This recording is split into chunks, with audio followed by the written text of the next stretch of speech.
आज मी तुम्हाला भेंड्याची भाजी कशी करायची ते तुम्हाला मी दाखवणार आहे। पाव किलो भेंडी घेतलेले आहेत आणि 2 मध्यम आकाराचे कांदे घेतलेले आहेत। 3 हिरव्या मिरच्या घेतलेल्या आहेत कमी तिखट, कोकमा घेतलेले आहेत 4, कढीपत्ता घेतलेला आहे, हा घरातलाच कढीपत्ता आहे, आणि ओलं खोबरं। हा भिड्याचा तवा आहे, गरम केलेला आहे अगोदर। आता मी गॅसची फ्लेम थोडीशी स्लो करून भेंडी पहिले भाजून घेणार आहे। पाव किलो भेंडी, मी भेंडी गॅसची फ्लेम थोडीशी वाढवून भेंडी भाजून घेणार आहे। जोपर्यंत त्याचा चिकटपणा निघत नाही तोपर्यंत भाजून घेणार आहे। हलकेसे डाग दिसतील तुम्हाला मी शेवटी दाखवते। हे बघा 5 मिनिटं मी भाजून घेतलेले आहेत, अजून चांगले भाजून घ्यायचे आहे, त्यामुळे आपली भाजी ही लवकर शिजेल। असे भाजून घेतलात ना तर चिकटपणा निघून जातो, बुळबुळीतपणा असतो ना तो निघून जाईल। 10 मिनिटं लागली।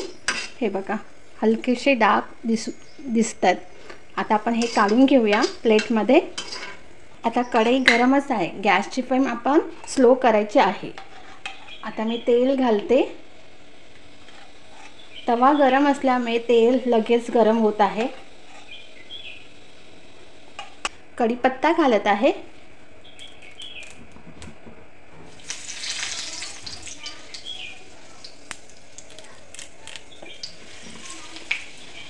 आता आपण मिरची घालूया।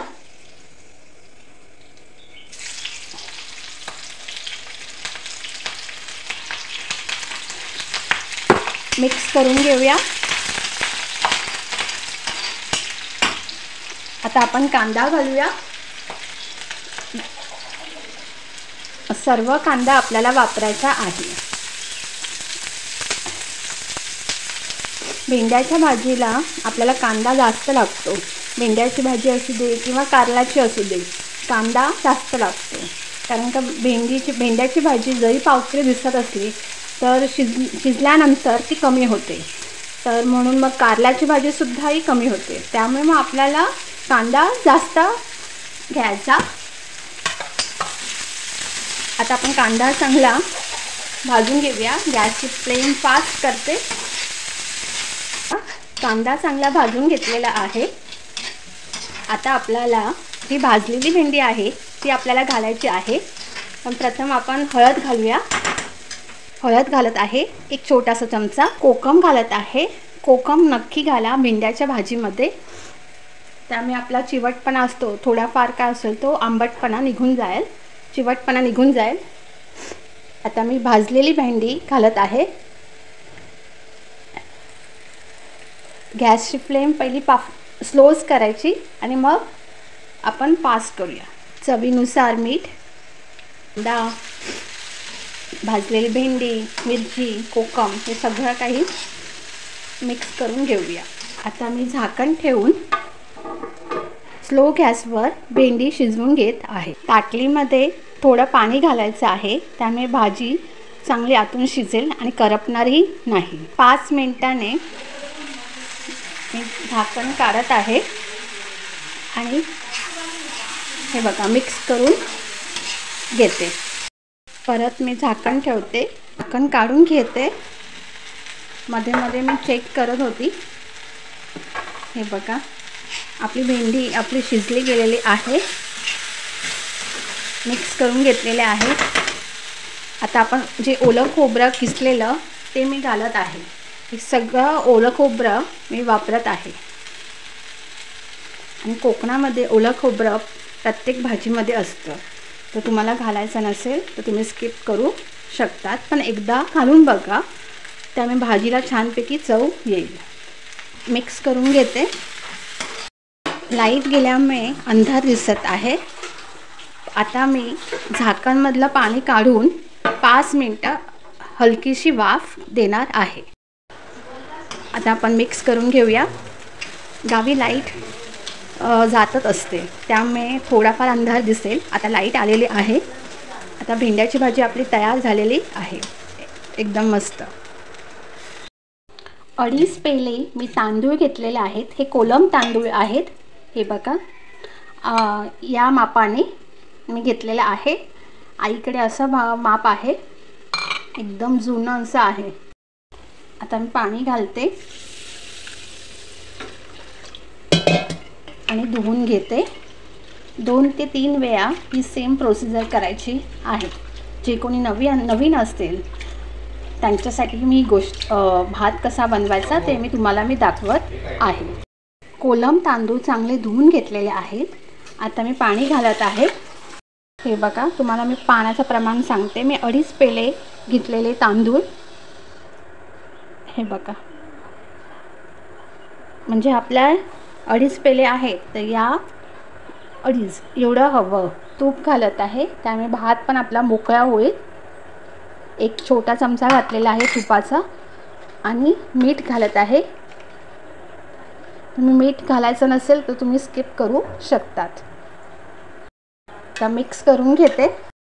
मोठा कुकर आहे. आता मी हे बघा अशी जाळी मिळते. मी 1 ग्लास पाणी घातलेलं आहे. छोटा ग्लास घेतलेला आहे. या जाळीच्या वर पाणी पाहिजे. झाकण ठेवूया. कुकरच्या 4 शिट्ट्या करायच्या आहेत. ताकाची कढी बनवण्यासाठी मी अर्धा नारळ ओलं खोबरं किसलेलं आहे. 5-6 लसूण पाकळ्या घेतलेल्या आहे. थोडंसं आलं घेतलेलं आहे आणि 3 हिरव्या मिरच्या घेतलेल्या आहेत. मिक्सरच्या भांड्यामध्ये मी ओलं खोबरं घालत आहे. लसूणच्या पाकळ्या, आलं आणि हिरव्या मिरच्या घालायच्या आहे. जसं तुम्हाला कमी तिखट हवं असेल त्याप्रमाणे तुम्ही मिरच्या घाला. छोटासा चमचा 1 टीस्पून धणे घालायचे आहेत. चण्याचं पीठ घालत आहे. 2 छोटे चमचे, 1 मोठा चमचा घातला तरी चालेल. आणि घालूया थोडंसं आणि मिक्सरला बारीक वाटून घेऊया. हे बघा, छानपैकी वाटलं गेलेलं आहे. आता आपल्याला दही घालायचं आहे. मी घरातच माझ्या आईने दही विरजणाला घातलेलं, त्याच दह्याची आज कढी बनणार आहे. बघा, घरचं दही आहे. टोटल 1 कप असेल अंदाजे, 1 पेक्षा थोडंसं जास्त. आता दही घालते. थोडंसं पाणी घालून एकदम बारीक वाटून घेणार आहे. जर तुम्हाला हळद घालायची असेल मिक्सरच्या भांड्यामध्ये कढीसाठी तर तुम्ही घालू शकतात, पण माझी आई हळद नाही घालत. बिना हळदीची सफेद अशी ताकाची कढी बनवते. आता मी झाकण उघडते. तुम्ही बघू शकता छानपैकी ग्राइंड केलेलं आहे. तेल घालत आहे 2 टेबलस्पून. तेल चांगलं गरम झालेलं आहे. आता मी राई घालत आहे 1 छोटा चमचा. राई चांगली तडतडू दे. जिरं, कढीपत्ता,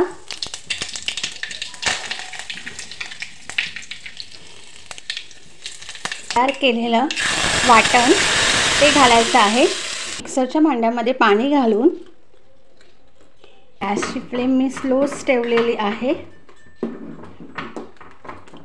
ढवळून घेते डाऊलने. थोडंसं हिंग घालत आहे. मिक्स करून घेते.